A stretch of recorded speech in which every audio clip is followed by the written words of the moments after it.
of an NBA arena where thousands screamed and lights flashed like fireworks, there stood a man who, despite his size and talent, felt utterly unseen.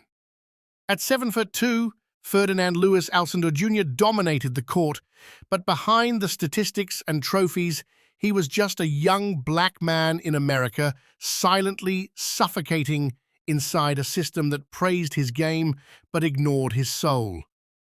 He was born in Harlem, 1947, into a country where the color of your skin determined the limits of your life.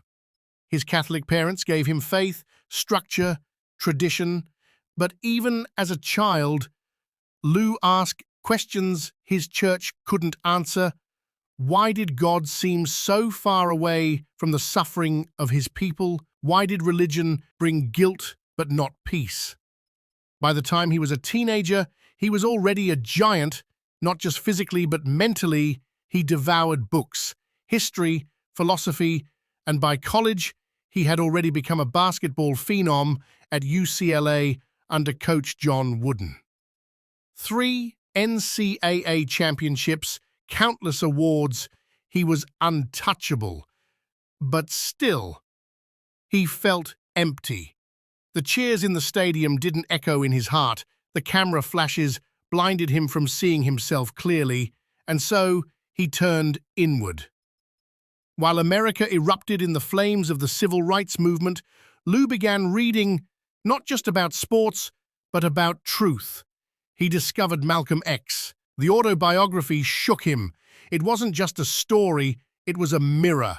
Malcolm had once been lost, angry, searching, and through Islam, he found power, purpose, and peace. Lou couldn't stop reading.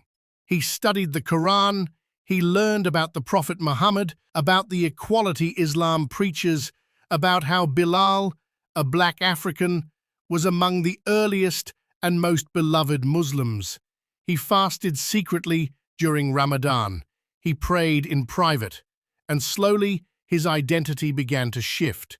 He wasn't rejecting his past, he was embracing his future. In 1971, at the height of his NBA fame, Lou Alcindor disappeared, and Kareem Abdul-Jabbar was born.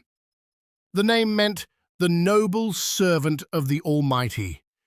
But with that name came backlash. Newspapers called him a radical. Sponsors pulled out. Some fans booed. Commentators mocked his silence, his seriousness, his prayers. But Kareem didn't flinch. He told the press, "This isn't about being anti-American, it's about being fully me." While other players smiled for cameras, he bowed in sujood. While they chased brand deals, he chased knowledge. And yet, his performance never dipped. 6 NBA championships, 6 MVP awards. 19-time All-Star, all-time leading scorer for nearly 4 decades. But more than that, he became a voice. He stood with Muhammad Ali against the Vietnam War. He refused White House invitations when his values were disrespected. He wrote op-eds. He gave speeches at universities. He debated publicly, not to argue, but to educate. In a country that wanted black athletes to shut up and play, Kareem chose to think, speak, and teach. When 9/11 happened and American Muslims were demonized overnight, Kareem didn't hide. He appeared on television, he wrote in Time and The Washington Post. He said, "Islam condemns this violence. Don't confuse extremists with believers." And behind the scenes, he mentored young Muslims in prison, supported Islamic schools, and funded scholarships for underprivileged youth. He didn't do it for headlines. He did it for healing. He once said, "Fame is a mask, faith is a mirror." And Kareem chose the mirror. He turned down offers to coach, to be a celebrity commentator. Instead, he spent his time learning Arabic, writing history books, producing documentaries, and visiting mosques. He reminded America that Islam was not foreign, that Muslims were not new.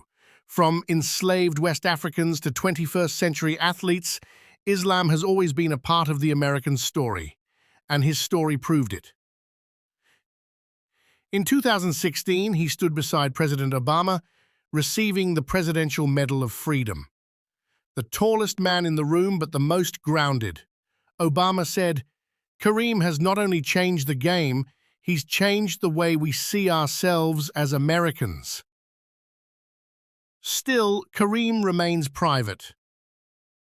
He rarely gives interviews. He speaks only when needed. He prays 5 times a day. He fasts, he reflects. And through it all, he remains unapologetically Kareem. Young black men today, watch him and understand that being Muslim in America is not a contradiction, it's a continuation. When Muslim youth are told to hide their faith, they remember how Kareem stood proud in stadiums filled with cameras. When black kids are told they'll never rise, they remember how he soared, not just with points but with principles. He didn't just play basketball, he played with meaning. And when people ask why a sportsman's story matters in a world of chaos, division, and noise, the answer is simple: because Kareem Abdul-Jabbar didn't just win games, he won hearts. He chose God over gold, purpose over popularity. But even now, in his 70s, Kareem still walks with purpose. He doesn't need the applause. He doesn't seek the spotlight. But when he speaks, millions listen. In a recent interview, a young reporter asked him, "Do you ever regret changing your name, your faith, your silence back then?" He smiled gently and said, "If I had chased acceptance, I'd still be running. But I chased truth, and that gave me rest." That's what makes Kareem Abdul-Jabbar eternal. He wasn't a man who just dominated a sport. He was a man who reclaimed his soul. He stood tall not just for points on the scoreboard, but for prayers whispered under pressure, for peace in a world addicted to conflict, for a name that meant something more than fame. When the world demanded a player, he became a person. When it demanded silence, he gave substance. And when it demanded loyalty to a system, he gave loyalty to God. He could have been just another retired athlete with a highlight reel. Instead, he became a timeless example of dignity, discipline, and devotion. So when your kids ask, "Who was Kareem Abdul-Jabbar?" don't just say, "He was a great basketball player." Say, "He was a giant who bowed to no one, except the one who made him."